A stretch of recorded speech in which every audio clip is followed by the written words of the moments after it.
Well, Sabbath greetings to everyone. I hope you've had a fantastic week. We certainly have had a good week here in Sussex. Things are going very well here. It's been a little bit of transition here in the West Home. The kids are all doing well. They're all in public school and doing pretty well. We're getting close. Be really glad when the school year's over. We're getting closer to that point. But also just transitioning right now because my wife has just recently started a new job. She's just working part-time, but she really enjoys getting back into the field she worked in almost 16 years ago. So that's been really neat to see that transition, and it's really nice to know that God has really blessed her with a wonderful place, with wonderful people to work with and to work for. So that's been a big blessing. But just in terms of what I wanted to just touch on briefly here in this Sabbath greetings is about these holy days. It seems like ever since the last day of unleavened bread, I've had the opportunity to talk to so many people and go out to lunch with some and visit others, and had lots of phone conversations with many of you around the area. And I think the consensus really is that this was a very powerful holy day season, and that's always very reassuring to me. And I know that it's very reassuring to know that when we go through these days, they're having an impact. That's what they're supposed to do. They're supposed to have an impact on our spiritual lives. So just in terms of how things are going with you personally, how are your experiences? What kind of experience have you had? Are you still processing? I think most of us are still sort of processing, and that process is really supposed to go on. We started. That's one of the reasons why we started the count for Pentecost inside of the days of unleavened bread, because we're still in this process. We're going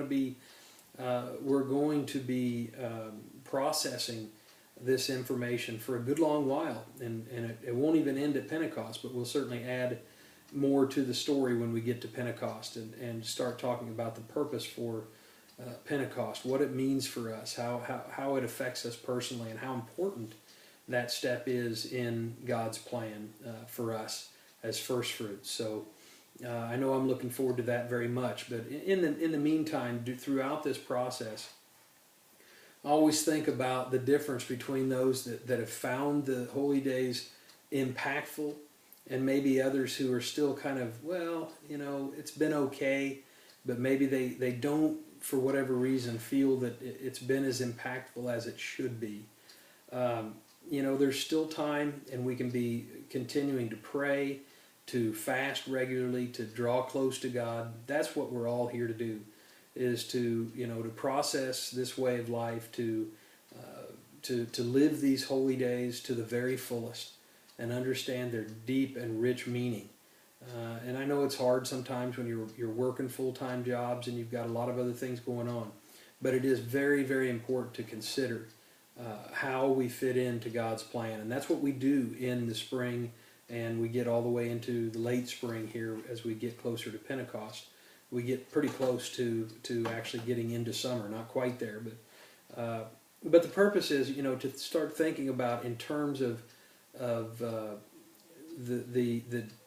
specifically the two church eras that are predominant at the end of the age, and looking at the idea of Revelation chapter 3 and thinking about the Philadelphia spirit, the Philadelphia attitude, the Philadelphia brotherly love. Attitude and spirit. He says in Revelation 3 and verse 10, he says here, "Because you've kept my command to persevere, I also will keep you from the hour of trial." So leading right up to the hour of trial, the one there's no other like it. That's the great tribulation and the day of the Lord, the 3.5-year period. And he says that we'll keep you from the hour of trial that shall come upon the whole world, to test those who dwell on the earth. Behold, I am coming quickly. Hold fast what you have, that no one may take your crown. So that's exactly what we're doing. We're holding fast. We are persevering. We are holding on to that truth. We are personally engaged and really thinking through these holy days, because it is such an important part of our calling to focus in on these holy days. And what are we here for? What is the purpose? How do I fit into this? How am I doing? Am I persevering? Am I really growing? Am I overcoming? Because there is built into this whole idea of the fact that we are eventually going to come to the end of the age. And we are going to come to these things that are going to be taking place. And there's a whole sense of urgency here. So to understand that there is a sense of urgency, and certainly for the Philadelphia Christians, that we know that time is very, very precious. And we have to live in this world, but we don't want to be of this world. And we want to try and have joy and live life, and allow our kids to have a full and rich life. We can't shelter them. We can't keep them from every possible influence. It's just not possible. But we certainly can teach them a way of life and give them an example, and then let them have opportunities to live life and to live by this word. And we can't do that. We can't see how, even our kids won't be able to see the benefits of living this way of life until they get out there and they're challenged. Our kids are going to live with challenges for the rest of their lives. And, we're setting an example for them now. We're trying to teach them a way of life. We're trying to exemplify this way of life as Philadelphians. That we know that, the end is coming, but we don't, give up trying to live.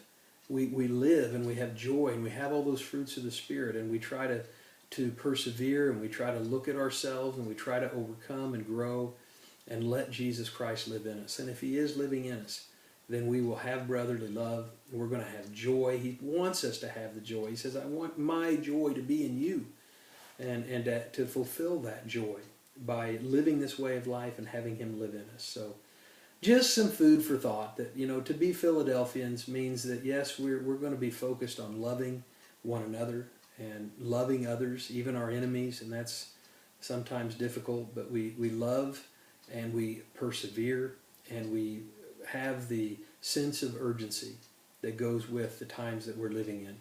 But we also certainly want to prepare for the future, but at the same time make sure that we're really living, not just surviving, but thriving. So anyway, those are my thoughts for this Sabbath. I hope you have a tremendous Sabbath wherever you plan to keep it. We are actually traveling to Peoria this Sabbath. We look forward to being there. We haven't been there for some time, so we're really looking forward to seeing the brethren there. The rest of you, we'll see in the weeks ahead. I love you all. Have a fantastic Sabbath. Take care, and we'll talk again real soon.